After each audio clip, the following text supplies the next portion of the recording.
How do 5,000 soldiers just vanish? Listen to this. The fog moves like breath. It beads on iron and darkens the leather bands at a man's hips. It slips into shield grips and under helmets. Every step makes a wet sound that is not quite a splash and not quite a squelch. A horn moans out there, low and animal, and you feel it more in the teeth than in the ears. A line of men in red and tin pushes into wool-white air. Their commander raises his hand. The voices die. The horn answers by not stopping. It is one long note that feels older than speech. The peat preserves what the empire erases. Now shift your eye. A different room, warm. A clerk in Rome sits by a small window where dust looks like snow. He lifts a military ledger, heavy with wax and hide. His stylus hovers. He flips pages. 8x. 11. The number between has no column, no smudge, no scrape, just a jump. On the table, the oil lamp hisses. The clerk has a job that looks like writing but is really making things disappear. We call them the Ninth, the Legiones Hispana. 5,000 men on a margin of the world around 120 AD. They build, they patrol, they bleed. Then they slide into a quiet so deep that even Rome, with all its words, cannot pull them back. Today, we walk into that quiet. We walk north into Caledonia, where the ground itself drinks sound. The one thought I want you to hold is simple. The land eats memory. A single soldier breathes and watches his breath. Marcus. He feels the weight of 20 years in the army in his left knee. His name written on his vine staff and on a cheap wooden tag tied to his kit. Marcus Favonius, centurion.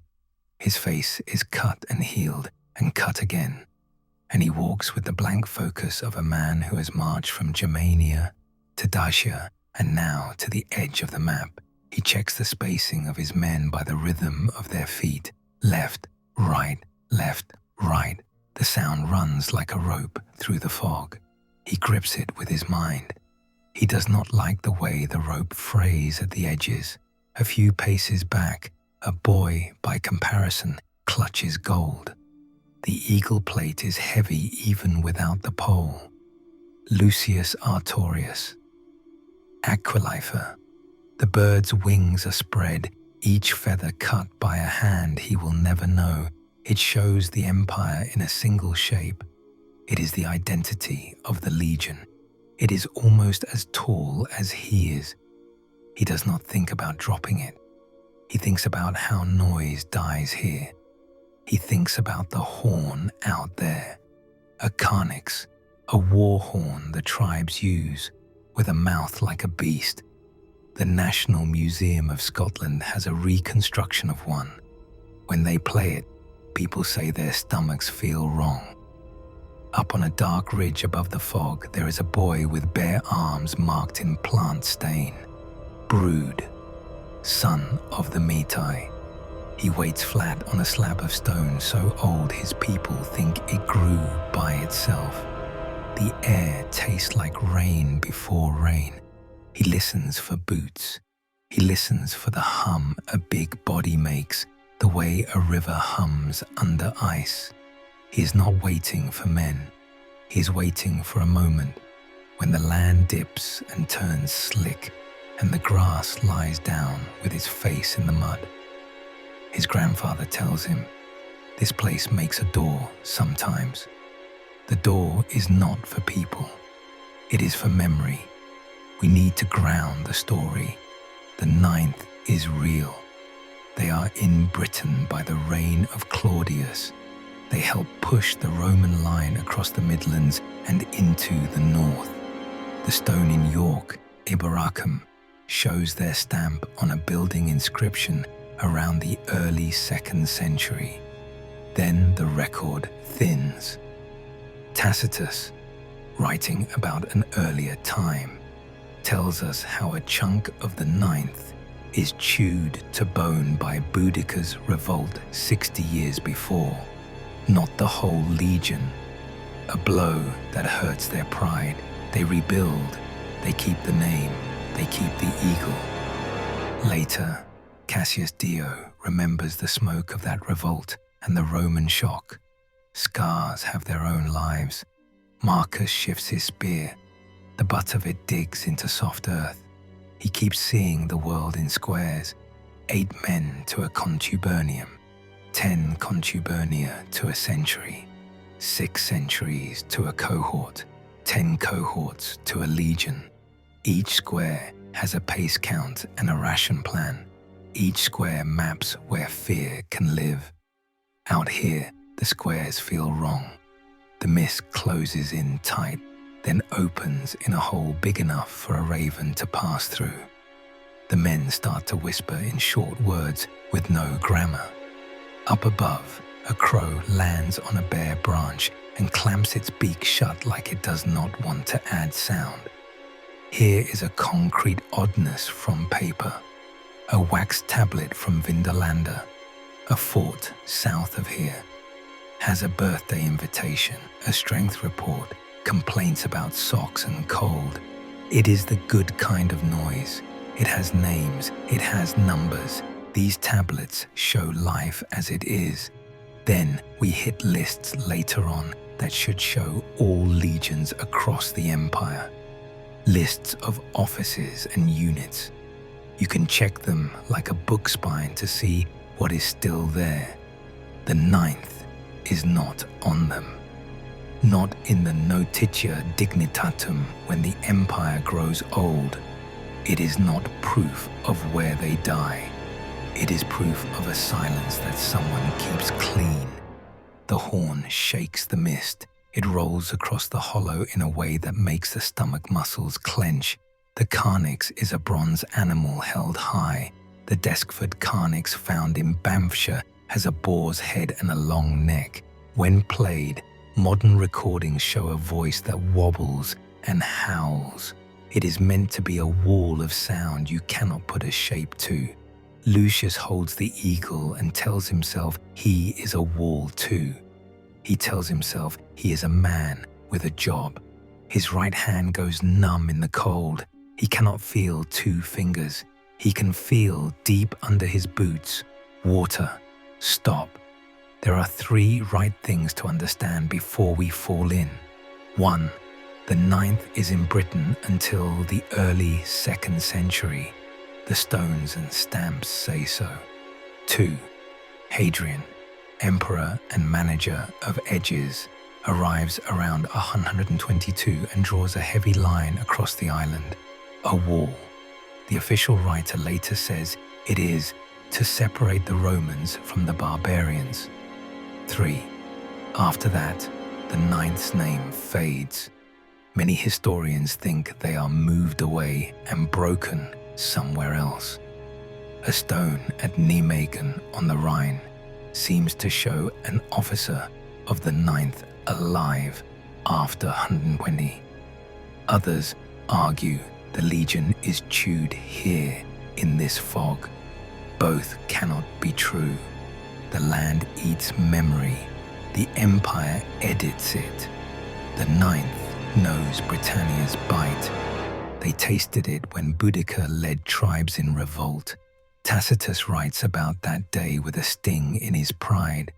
He says Petilius Cerialis marched his ninth, at least a part of it, toward crisis and met disaster. Infantry destroyed, cavalry saved him. A century of shame is heavy on a banner. To carry an eagle is to carry old smoke. Lucius knows some version of this story because men repeat bad nights to scare good sleep away. He tells himself this is not that day. His breath fogs and makes a small white cloud, and he steps into a patch where his breath does not show at all. The air is colder, but his exhale vanishes as if the air is already full. The ground becomes an actor. The soil here is peat. Sphagnum moss builds layer on layer. It holds water like a sponge. It preserves what it traps because air cannot get in to rot things down. Bodies found in bogs in Denmark and Ireland come up with skin like leather and hair still on their skulls. If a spear falls here and sinks, you can come back centuries later and pick it up with a hand that shakes. If a man falls here and sinks, his name keeps its shape under the mud even when his children forget his face. The peat preserves what the empire erases.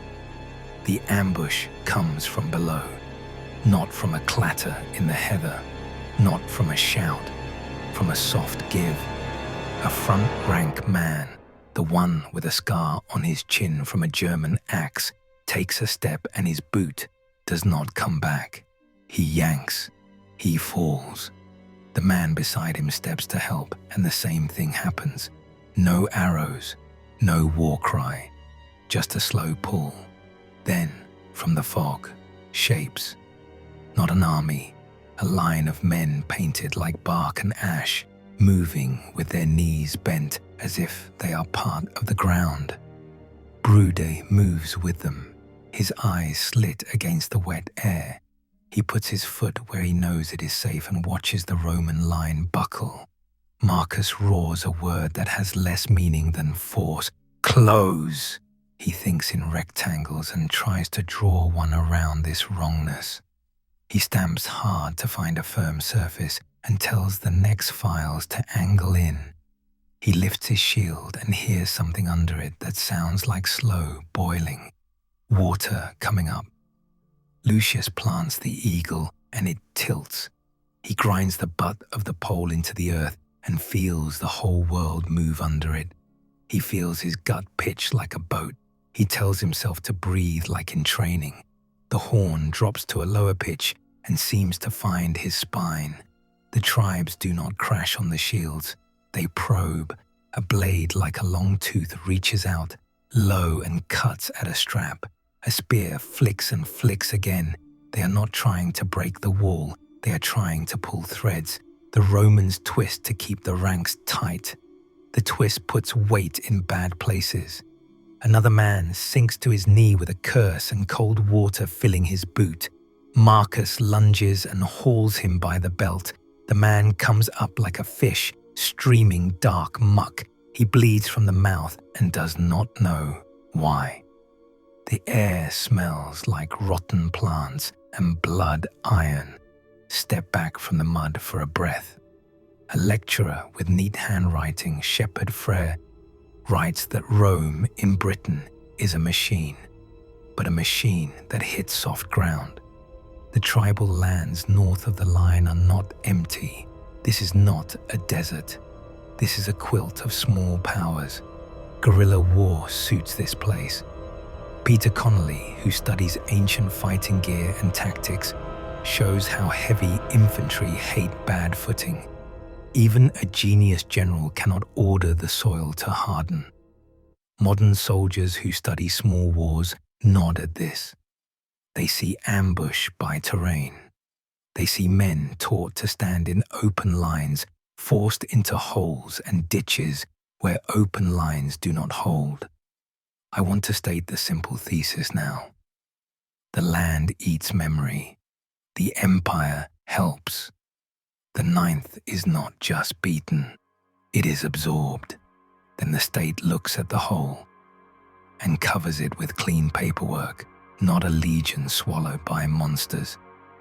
A failure absorbed by ground and then erased by ink. See the erasure made. Somewhere in Rome, or in a headquarters near the Rhine, a scribe in a tunic sits and opens a codex that lists legions, their camps, their honors. He does not scratch out lines. He writes new lines with no ninth in them. It is elegant. It leaves no bruise. In a room like the tabularium, the records office, men in clean sandals pull bronze tablets and stamp new names of officers. The Notitia Dignitatum, compiled long after, shows what endures. The ninth is blank. The Liturculus Veronensis, a list of provinces and powers a century later, frames a world where the ninth is not in the picture. The absence is cold. Back in the fog, Lucius loses the feeling in his right forearm. He shifts and holds the eagle with his left hand. He cannot feel the gold. He feels only the pull of the pole. The eagle is the heart of the legion. It must not fall. He has been told this like a prayer. He looks down. The feathers are not bright. Mud dulls the edges. He thinks he sees the eye of the bird move. He tells himself it is a drop of water. Brood's cousin is knee-deep in black water and smiling. He uses a hooked stick to pull at a Roman man's cloak and take him off his feet. His smile is thin. He thinks about how this is a story that will make other men listen to him when he is old. That is a currency that buys wives and cattle. He sees the boy with gold. He decides. He wants the gold. He wants to take their name. He steps. The bog decides for him and gives under his left foot. He falls to his thigh and curses in a language that rocks do not care about. The fight is not a fight. It is the slow, worst thing. Fatigue in cold, panic in sound that has no source, weight put in the wrong place. Marcus's voice burns out. He spits black water and his throat makes a hiss. He uses his staff to pull a man up, and then he hears a sound behind him that is all teeth. He turns. A shield is split. A face opens. He slams. He pushes. He cannot remember the stabbing or the people. He remembers a patch of heather that is too green. Who benefits from the erasure? Ask this in a simple way. What story does Rome want people to say about Rome? That it wins. That when it loses, the loss is a sigh, not a wound. So it builds a wall. Hadrian's wall is a line of stone and turf from sea to sea, 73 miles long. It is an answer. It says, here is order, there is chaos. It is a grave marker too. A tombstone for a set of ambitions to take the whole island. A tombstone where the name is not carved. David Breeze writes about the wall with a builder's eye. He shows how quick and organized it is. The hammer's ring covers a kind of silence. You and I walk along the wall at sunrise in our heads for a second. The heather moves like fur. The ditch is full of shadow. A rabbit stops and looks and holds. You feel as if you are being watched by something that only cares about place. This is how the land keeps score, not by writing, by cold air that comes off the moss when there is no wind, by a pattern of stones that fits into memory without names. The survivors move south in a drag. The numbers go with them. 5,000 becomes 3, then 1, then none. The old men who study endurance say a trained legion can carry 30 kilos and march 20 miles. That is on a road. This is not a road. The men step through cuts in the earth where water runs black and oily. They sleep in wet wool and wake with their fingers stuck closed. Marcus leads until he feels a kind of hollow in his chest where the urge to lead should be. He sits on a rock and watches a white moth beat itself against the side of his shield in daylight. He laughs once. It sounds like a cough. He does not get up again. Lucius is not with him when he stops. Lucius has his own path. He is still pulled by the eagle. He thinks stupidly that if he carries it out, the story will be less bad. He does not know how to write. He knows how to carry a symbol. He is good at it. He wedges the pole under his arm and steps a different way. The mud looks the same, But it is not the same. His boot strikes something solid, a buried log. He is saved for one more minute. The horn is gone. The quiet is like a lid put back on a jar. He takes a breath that feels like the first breath all day. Some of you are saying, "Hold on." The officers talk back to us across time. In Nijmegen, on the Rhine, there is an inscription that names a man as a camp prefect of the 9th. The letters are neat. The stone does not care about our stories. If that name is as it seems, the 9th may have left Britain and stood somewhere else for a while. They could have died quiet in a fight along the lower Rhine. They could have been broken in Judea. Theodore Mommsen and many after him argue away from a northern death scene. They point to the bureaucracy. They point to payments to veterans and how those stop when a unit is gone. This is honest debate. This is the part where the fog slides even inside libraries. What is certain is this. After a certain point in the 2nd century, the 9th does not appear where legions are listed. It does not have a home. It does not have a place on a page. Michael Grant and others show how the army records are proud of their order. A legion is a living thing to them. They make sure you know where it is. The 9th becomes a rumor. The clarity of stone meets the softness of marsh. The tension never resolves. The land eats memory. The empire helps. Back in the mire of our story, the eagle moves. It is not magic. It is heavy. It moves because Lucius slips. He falls forward and jams the pole into the bog. It tilts. The bird head drops. The pole slides. He grabs it and pulls the wrong way, and that wrong way is the right way to send the thing down. He sees the gold face mirror the grey sky. He hears a sound like a block of wood hitting thick syrup. He cries out. It is not a song. It is a cut, a short sound like a small bird hit in flight. He is on his knees. His hands go in up to the wrists. The peat is cold. It grips. He cannot feel his fingers. He says the lines he was taught. He promises a clean altar. He promises wine he cannot get. The peat does not drink wine. Lucius's cry brings eyes. Not many. One man looks and looks away. He cannot help. He does not dare put his weight there. Brood watches too. He feels something like pity. He shrugs it off as if it is a fly. He will tell the story later about a boy of gold fed to the ground, and the men around the fire will make a sound like a laugh and not like a laugh. The fog pulls tight again. He tries to taste what the air is like on days when the gods are wakeful. He gets only mud and his own breath. The empire writes its own ending anyway. A report goes up the chain. Casualties, officers dead, eagle lost. No one wants these words. They are written with caution.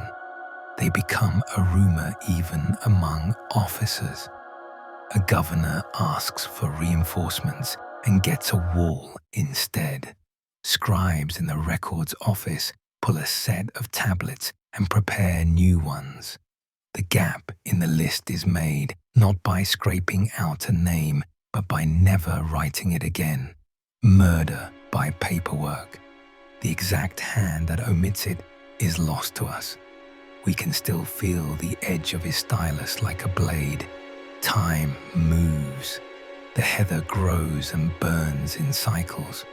Roman roads sink and turn into lines of greener grass where tourists later ask where the road went.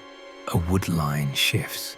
Small, round hills under the moss are the end of old barrows and new anthills both. In a museum at Vinderlander, a single hobnail from a boot sits on black velvet and looks heavier than it is. On a rainy Monday, a child presses his face to the glass and fogs it and spells out the letters of a Latin name with his finger. He does not know that names can be stolen for 2,000 years and still got back by a child's breath. Then a farmer in 1866 drags a plough near Silchester and hits metal. Not a sword, not a coin, something big. He kneels and digs with a hand and pulls out a curve like a wing. He calls men. They bring tools. They coax up a bronze eagle with claws and spread feathers. It is not whole. It is big enough. They wash it in a pail. They hold it up to the sun that comes through the English clouds in a luck slit. Newspapers say, "A legion's eagle." Men love this story. The Ridding Museum keeps it now, and it is clean and warm under lights. Scholars look and say, "Calm." It is not a legion's aquila. It is likely part of a statue of Jupiter. A symbol, not a standard. The first story is wrong. The meaning is not. The land holds the shape of the empire in the dirt. Then it gives a piece back. The peat preserves what the empire erases. Science catches the detail of that preservation. In bogs, oxygen stays low. That keeps the tiny workers who rot things from doing their job. Skin survives. Wood keeps its tool marks. Pollen settles and stays, and lab work in Glasgow and Edinburgh pulls out the shape of fields 2,000 years gone. In the lake beds north of the wall, you can read how men grazed animals here in the Roman time. The pollen record is a diary with no words. It shows what stayed green and what was cut. It shows the hum of a land in use. It does not show who screamed. We walk again with the last of them. The last cohort moves like a bad dream. Men look at their feet. They do not lift their eyes because lifting eyes makes the sky too big. A dog follows them for a while, thin and hopeful. It gives up. In a narrow cut where rock squeezes the sky tight, the cold sharpens. The men start to shiver in a way that does not stop when they move. Problems get simple. Fire, dry, food, home. The idea of Rome is a tent you cannot find in the dark. One man says a prayer to a river he has never seen. One man touches an amulet with a small handprint on it. One man thinks about a woman in Colchester who sells eggs and talks with a gap between her front teeth, their names thin with them. In the end, two men stop using words and just walk by the shape of each other. Hadrian's wall goes up. The stones bite the ground. The ditch is cut with neat angles that fill halfway with rain. A hammer rings. An anvil answers. The rhythm is sure. The story it tells is clear. This is safe. That is not. Rome is the line. Scriptores later, who want to flatter Hadrian, write that he divides and organizes. He likes edges. He is practical. The wall is good government and a bruise painted over. If you stand at a mile castle and look north, you see land that does not care about your categories. That is a pressure you feel in your teeth like the carnix. It is the hum of the land. In a study in London, a scholar notes the ninth's absence from a list and writes a neat sentence with a question mark. In York, a tourist touches a stone that has their stamp and takes a photo. In Nijmegen, another stone keeps its letters. R.W. Davies writes about how soldiers eat and how far they can go on that eating. The math makes the men feel more real. The math also makes their loss feel heavier. If you feed 5,000 men, and then you do not, the grain piles look different. Somewhere there should be a record of that change. Somewhere there is a gap. We also need to sit with the fact that stories grow in fog. A good story of the ninth, dying to a misty people at the edge of the world, helps sell novels. It helps national myths harden. The tribes to the north become a single thing called Picts in later Roman mouths. That mouth makes the other into a beast to feel better. Folklore in Scotland talks about thin places, where the world wears through like cloth on a knee. The other world touches here. Poets and priests use that idea. It is a good frame for what is now a tourist path. It is a bad frame if you use it to turn people into ghosts while they are still alive. We tell the weird story here because people at the time believe in land spirits, in omens, in curses. We do not need monsters. The ground is enough. Back in Rome, a man signs a payout for a veteran. He writes a name. He writes a unit. He writes a discharge. If you are a veteran of the ninth and you live, your bronze diploma says so. We have these diplomas for other units. For the ninth, the trail is not clean. That is a small proof stuck to a small pane. It is not Hollywood. It is a gap in a shelf. It is the feeling you get when a book is in the wrong place and you reach for it and your fingers close on air. The horror rules ask us to drop a detail now and then that makes the hair at the back of your neck lift. Here is one. At Vindolanda, during a dig in wet summer, the air at the trench turns colder in a ring, as if someone opened a box of winter. The archaeologist writes that down in the notebook with pollen counts and context numbers. This kind of cool plume happens when you cut into sealed layers of peat or waterlogged wood. There is a physical reason. It still feels like a breath from the ground. Lucius does not come out. The boy with the gold goes down. He goes down slow enough to breathe 3 more times. Then the earth takes the weight of him and spreads it over time until it is easy to carry. Marcus does not see it.